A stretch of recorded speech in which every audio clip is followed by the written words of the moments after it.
Hello, and welcome to Cannabis, the podcast. I'm your host, Dr. Tori Rerick. Each episode will feature a candid conversation about how the cannabis plant has positively impacted individuals' wellness and bliss. Here to honor the plant and have fun.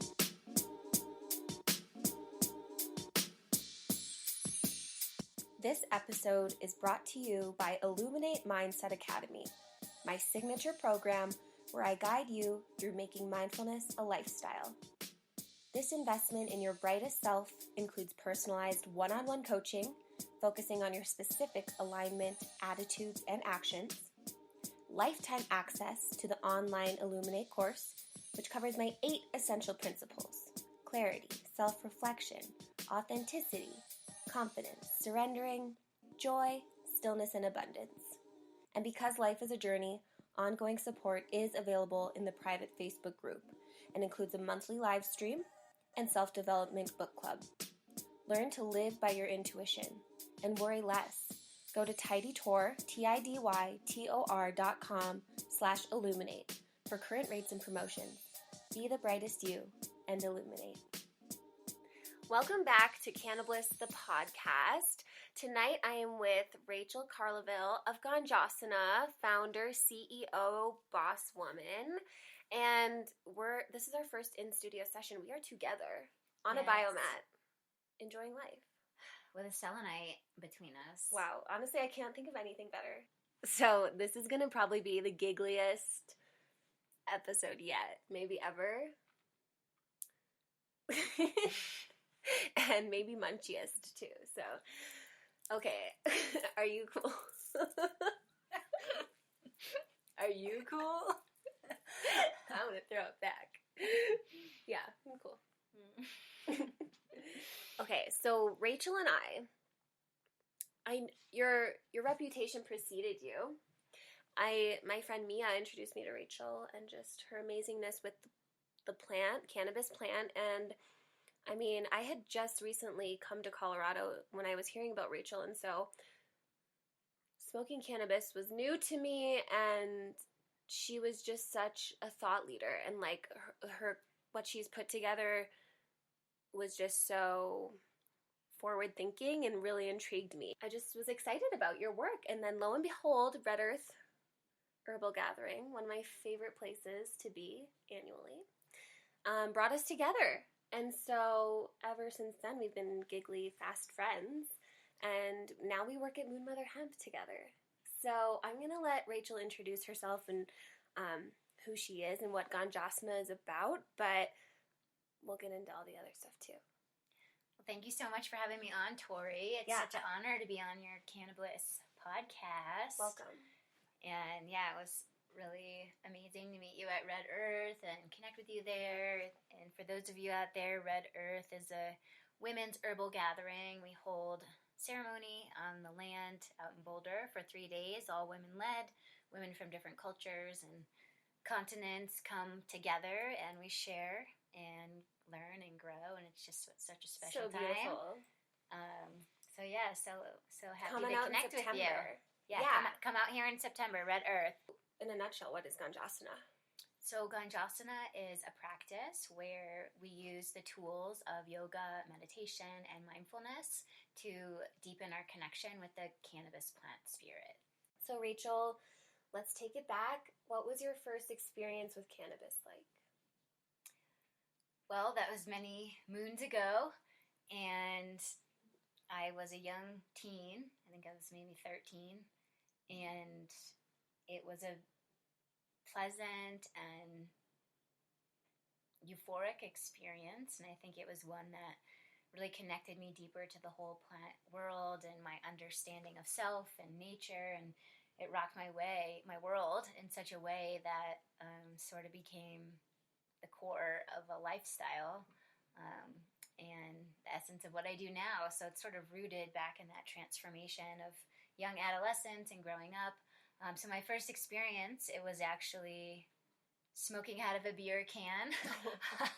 We were up on Hippie Hill, up in the hills. I grew up on the East Coast, and I remember using my earring to poke a hole in the can, and That's savvy. Yeah, now looking back, it's so very toxic. No, nobody smoke out of a can, please, with the aluminum. And you were always with the earrings, so prepared. Oh, yeah. Very prepared. Love the earrings. Fly fashion. Yeah, always. So, yeah, I had the earring and some friends that we packed up the beer can and smoked there on the hill and went to the beach. It's just a magical time. So it was like bliss ever since, or were you a regular user at that point? What kind of happened? I definitely became a regular user after that point. I put dreadlocks in my hair and became a vegan, and I found yoga and, all these major life shifts. I remember after smoking herb, I thought about politics and religion, and I actually still have my journals here. Oh, wow. That I would write journal entries like after the first time smoking weed or eating mushrooms, and I have my original journal entries. It was Easter one time, and I wrote this whole thing about Easter and the rise and about the Celtic traditions. And you have Instagram captions for days. I guess I could. You have all this content. I don't know if I'd want to share it, but yeah, true. Yeah. There's a whole passage about I was learning about Marxism, Karl Marx, and his manifesto he wrote, the Communist Manifesto. Yes. And then after I read it, I read it on smoking weed, and I decided I was going to write my own manifesto. It's called the Anarchist Manifesto. Let's circle back to that later. If you're lucky, I might read a passage. I want to.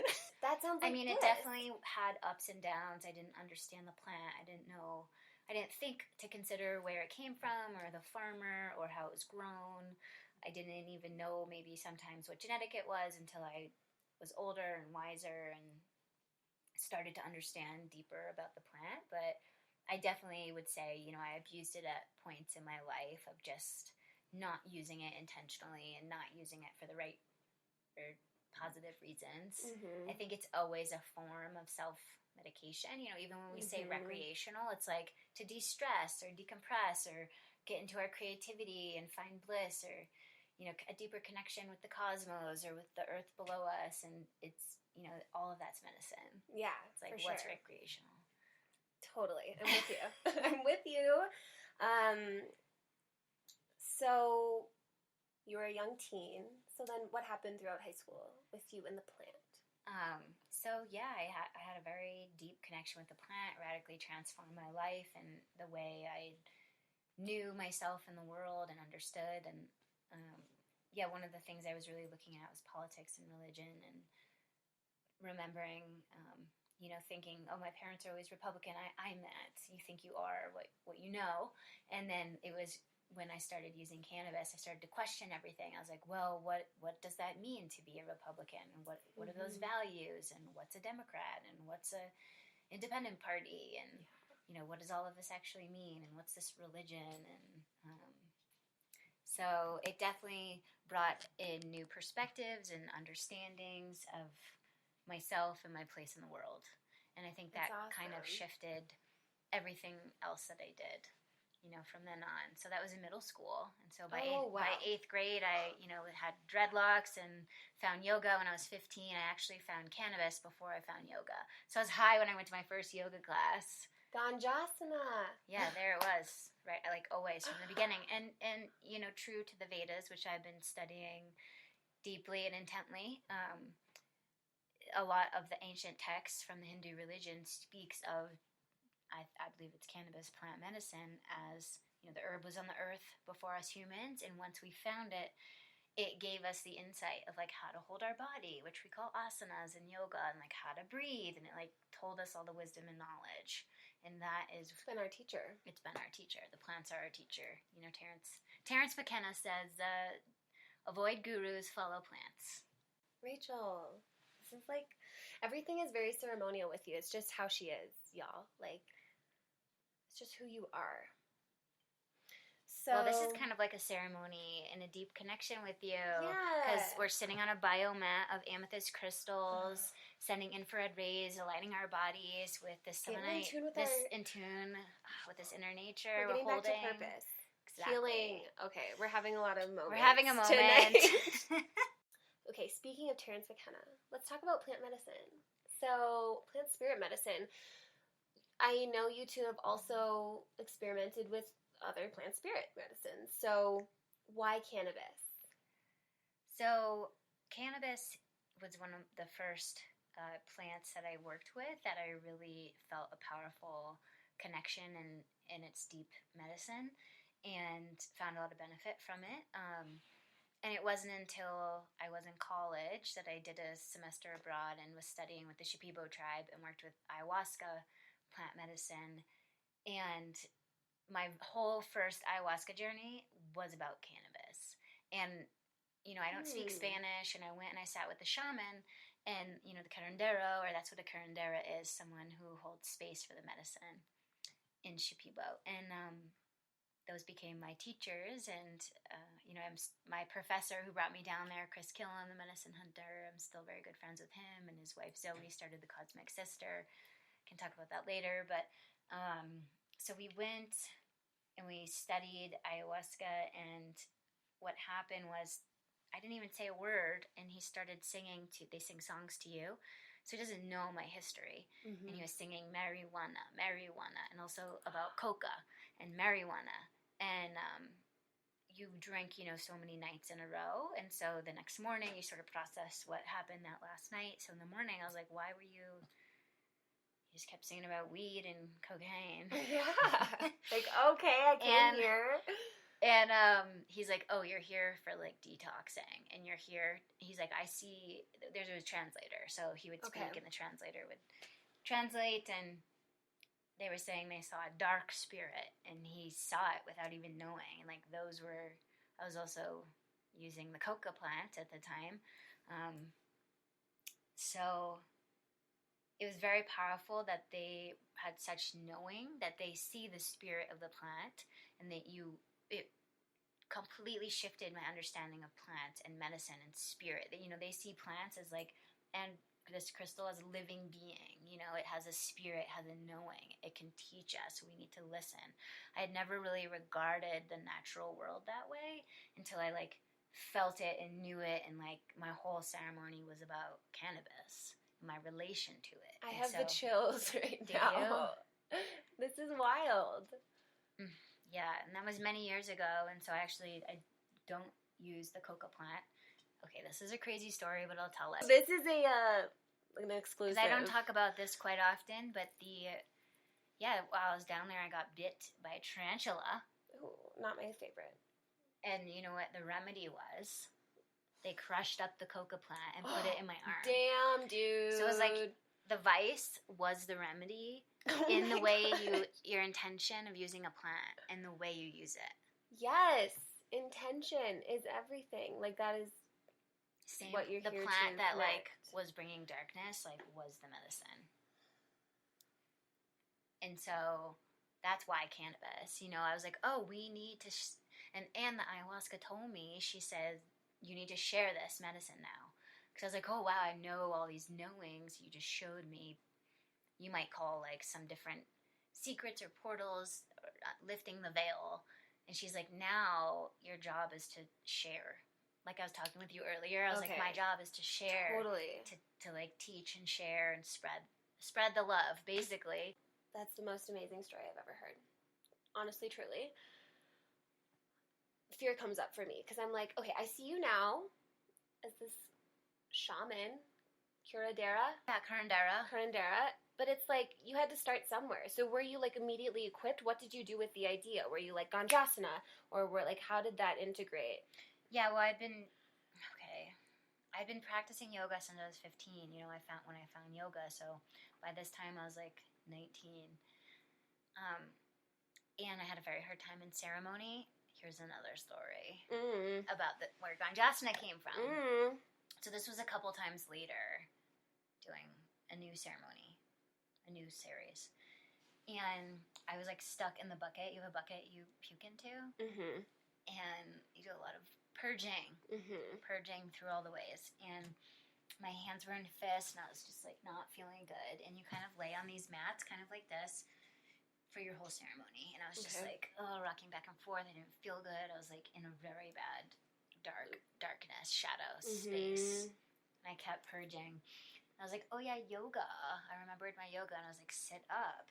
And as I sat up, I opened my hands into Lotus Mudra, and I was like, all the visions then changed literally to sparkles and rainbows. And like I created that through my body, and then I started like literally doing yoga, like my whole roots of what I've been practicing. Whoa. And that's when I realized like you can't have plant medicine work like without the teachings of yoga and breath.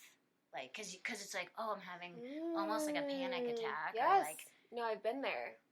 Different like, you know, when you're using cannabis and then you're like, oh, I'm feeling panicky. And it's like, okay, well, let's breathe, let's move, twist. And then I was like, oh, wow. And like all the insights came. And I was like, oh, gosh. My work. Okay, did you get started on it right away? Right away. I have a notebook. I wrote down everything right away. I thought she was joking. Okay. No, literally, in that moment, I always keep a journal and a pen, like, even though sometimes that's unattainable to write something. But I did. I wrote it right away. I had a little tiny, my headlamp. I drew a picture of it, diagrammed it out. I love her. Well, if you look at the history of yoga, it is one of the most ancient in the world. The Vedic texts are some of the oldest texts that we have on this planet. And it speaks about the plants. And the school of yoga is from the science of Ayurveda, means science of life.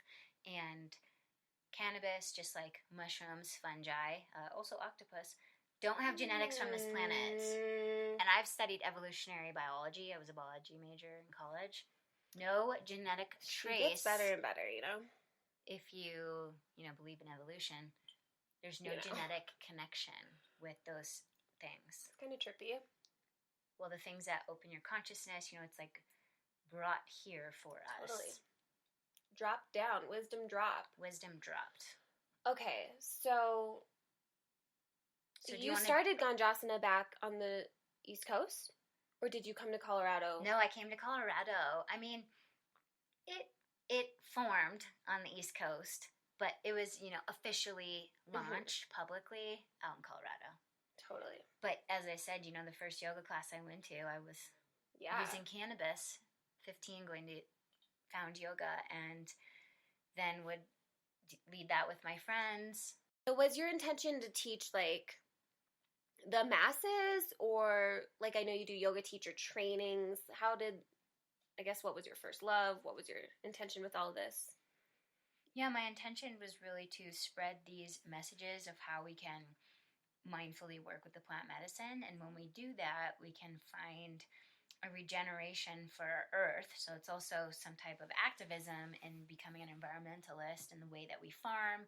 My degree's in plant and soil sciences, so I'm really connected to the land and how we harvest and grow these plants and propagate them, and making sure that if we are to use anything for spiritual medicine, that it's done in the right ways, and that, we can transform this industry to not just be one that's producing cannabis, but also producers of a regenerative type of earth, building soils, building lands, building community, building relations, building the health of communities. And so my purpose was starting the Ganjasana teacher training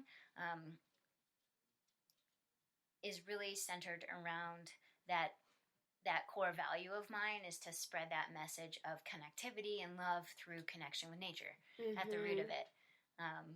And, I've done everything from working with young children and women's circles, coming of age circles, to looking at more of the cultivation side of the plant farming aspect, to really focusing on the yoga and the meditation and how we can weave that into this type of ceremony, holding space. What does it look like to hold space? How do you build an altar? What does that mean? Yeah. What kind of container are you trying to hold for your community? And so I really wanted everyone to be able to experience that. And I had a lot of friends reaching out to me who were saying they were interested, that lived in different states, and so they're like, what do you need to do to become a yoga teacher, or how do you work with a plant? So I was like, oh, I should just teach this. I was already teaching at the Yeah. time, and I was working at Planned Parenthood. I was the director of education there, so I was building sex ed curriculum through the lens of mindfulness. I had gone to Berkeley School, the Greater Good Science Center, to get my mindfulness certification. And so it was kind of, focused on health.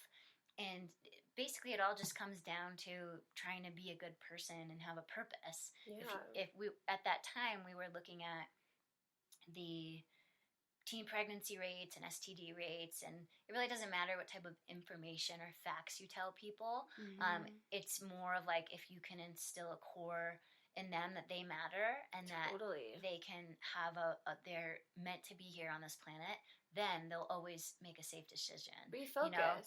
It's like, oh, I have a purpose. I matter. So I'm going to pick this safer thing to do. And take care of myself. I'm going to, exactly. So it doesn't matter if you're talking about sex ed or working with plants or whatever, what have you. It all comes back down to these core values. Totally. And to me, that was feeling connected to nature, knowing you are nature. We are this sense of the divine. So, when did that transition happen? Because you mentioned, when you started using cannabis, you got what you got. When did, what went into the plant start mattering to you? And when did you start looking into that? That was definitely when I was in school at UMass Amherst. I was working with the School of Agriculture there, and it was the first time I ever ate kale. I didn't know what kale was, and we had a farm to table dining commons, so we were the first university to actually transform our lawns into edible food forests. That's dope. So we had a permaculture grant that we won from the White House, and it just radically transformed the way I understood food. I had been eating fast food growing up, went to McDonald's or lived off spaghetti, so I didn't really understand about nutrition or where my food came from, and how to have a really balanced diet. Yeah. And so it was when I was in school that I began to, see what farming truly was. Totally. And so it was interesting because when I first started growing cannabis, it was all indoors, and everybody had some type of system with bottled nutrients and synthetic nutrients and pesticides and all sorts of things. And then it dawned on me, we should really be combining these forces and understanding that cannabis is just another plant in the garden. Why not grow it in a sustainable or beyond sustainable or regenerative way? So with this teacher training, I really hope to allow people to understand these practices and be able to apply them in their own communities. And it's all encompassing, so you learn everything from how to actually grow a plant and germinate a seed to harvesting it and making medicine, different types of tinctures or infusions, and then understanding, how to set up an altar space and how to hold space, what that looks like, how to design your own class and have a theme and weave it in, and, how to work with the plant spirit. And you're also holding space for everyone. Everyone reacts differently to cannabis, so you need to be very skilled in, thinking about dosing or mindful consumption, and so all the precautions that might go in or medical contraindications. And we even go over, how to market these classes and the language you might use or the methods or social media. So it's a really all-encompassing training. That's 100 hours continuing education. And I've had all sorts of people come, from people who are looking for the yoga instructor certification, which is through Yoga Alliance, to people who are, cannabis farmers, or just people who are really interested and want to learn about this for their daily life practice. Totally. And I've had people take it in all different directions. Worked with Mia, who's a doula, or working with womb health and postpartum care, womb love. And then I have another student who is a teacher in a school, and so she's mindfully working with students who are prescribed the plant medicine. In Colorado, we have, I forget what the law is called, but if a child is prescribed cannabis, they're allowed to have their medicine in school. So she's working with the children who are prescribed cannabis and doing yoga and meditation with them with their plant medicine. And then Lainey Ganja. She'll be on next. Yep, she's doing, she came to our training. She's doing some different mindful movement classes, and people are doing Ganjasana classes, Totally. and all sorts of things. They put their spin on it. Exactly, and it's just nice to see it have this ripple effect, because I feel like that's my purpose on this planet, is to share the understandings and the teachings of the plant. And I always say that when I hold ceremony, is that, I'm not your teacher. I'm really just a guide to help hold space, and the plants are the teacher. And so the yoga, the meditation, the mindfulness is to really allow us to tap into that aspect of our body. You might call it the parasympathetic nervous system, or quieting the mind, so we can listen to the plants. Yes. These are just tools. It's not like we're getting high and then doing yoga to find enlightenment. It's more like the yoga is our tool to be able to work with plant spirit. Yes. And that's what I learned working with ayahuasca ceremony, because it was that plant, that master plant, that really showed me how to work with it, and how intrinsic it is. We have this knowledge of the yoga to go with it. Whoa. Thanks for sharing that. Yeah. It's so much for me to I just want to share it all. I want to spread the love and spread it like jam. Exactly. That's my motto. Spread it like jam. Totally. Jam it out. Okay. Jam sesh. Okay. Little Rachael trivia. Rachael loves fish. I love fish. I'm a PH fan. They're my fave. Oh, so hit her up. And I used to be a DJ, Lady Beats. Okay. KDUR, a little shout out for KDUR. And with my girl Angie, she was a groove mistress. She's still doing it Thursday nights, 8 to 10 p.m. in Durango. Awesome. Dope. But yeah, fish, rocks, they're also shamans, I believe. Their music is just like the ikaros from the shipibos that drive the medicine. Love. And so, every fish show is different. It's very similar to going to a ceremony. And it's a 3-day ceremony coming up at Dick's. You have to come with me.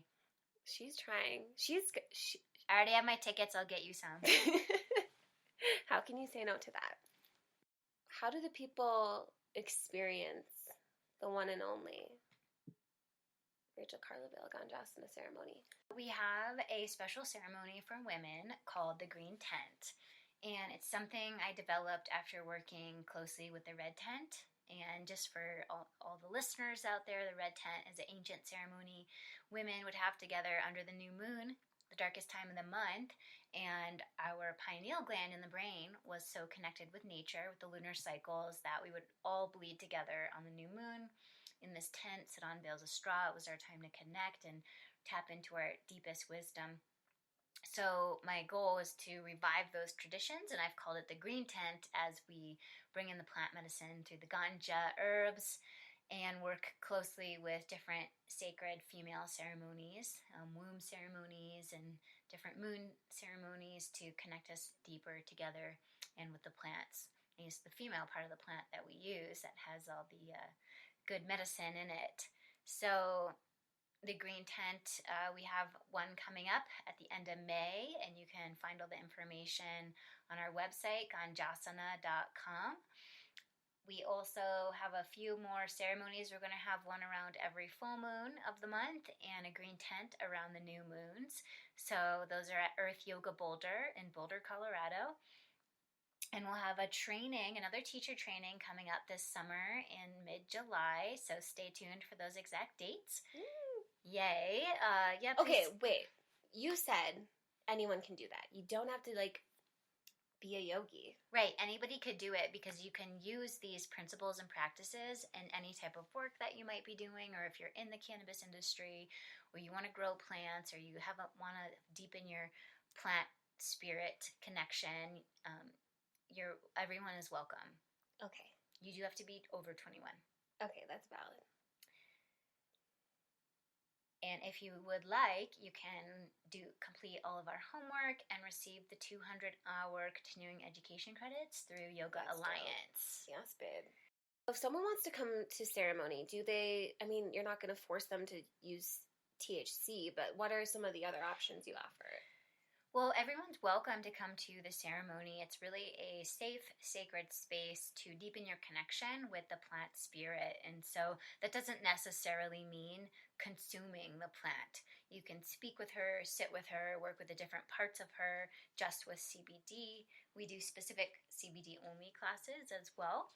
And I also offer ceremony with other plants. I'm going to do a chakra series with a different plant for activating each chakra. And I'll be there. You'll have to be there. I will be there. It'll be coming up soon. I'll let you know the dates. And we also offer private sessions for people who want to connect deeper. Mm-hmm. And I do everything from working with couples. Cannabis is an aphrodisiac.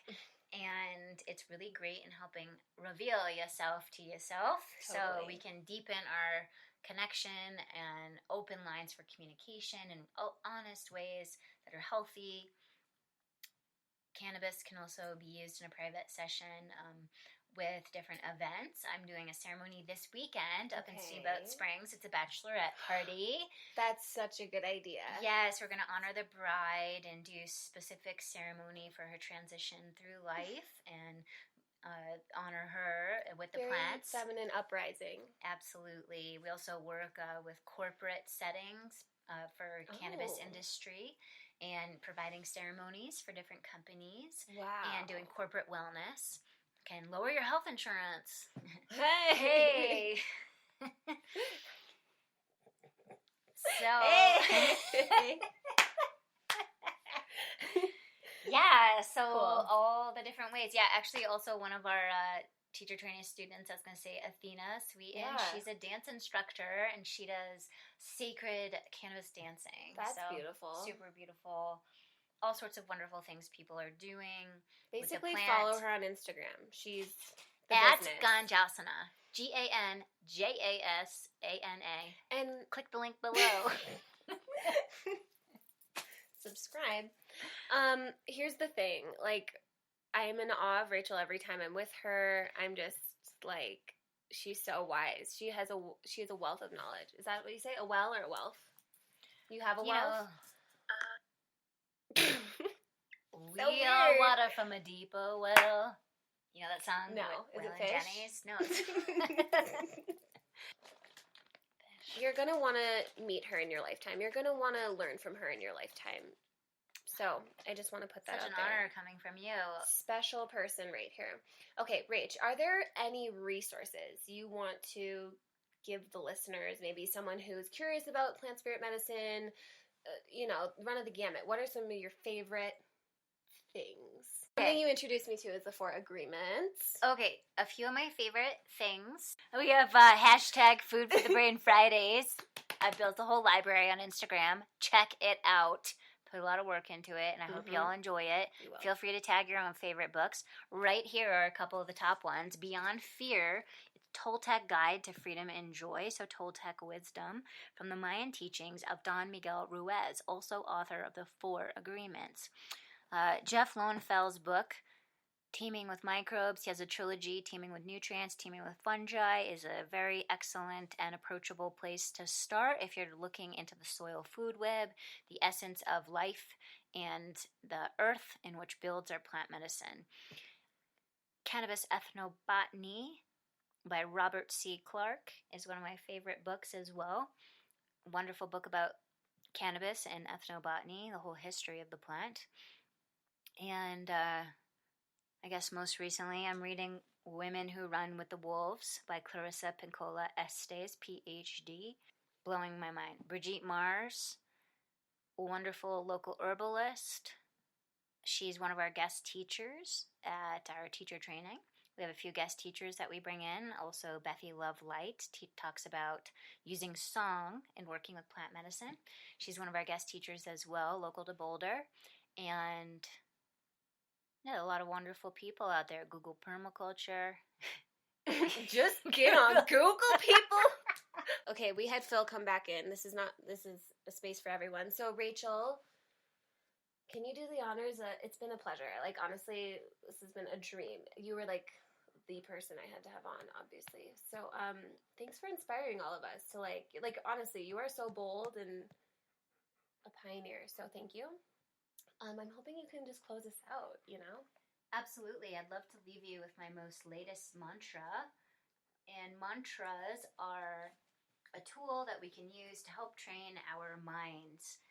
When we can have control over our minds, we can have control over our lives. Phil is giving kisses to Tori. I'm feeling this. So cute. So my most latest mantra, I have it written in the dashboard of my car. Everything's right, so just hold tight. Fish. So we're going to do another sacred mantra, a sound that I like to do with Phil, my dog. We'll just get it started. Let's take a deep breath, clear our channels. If you want to join us, take an inhale through your nose. Feel the belly expand to your fullness, your wholeness. And exhale, open mouth. Let it all go. And naturally inhaling. And we will howl.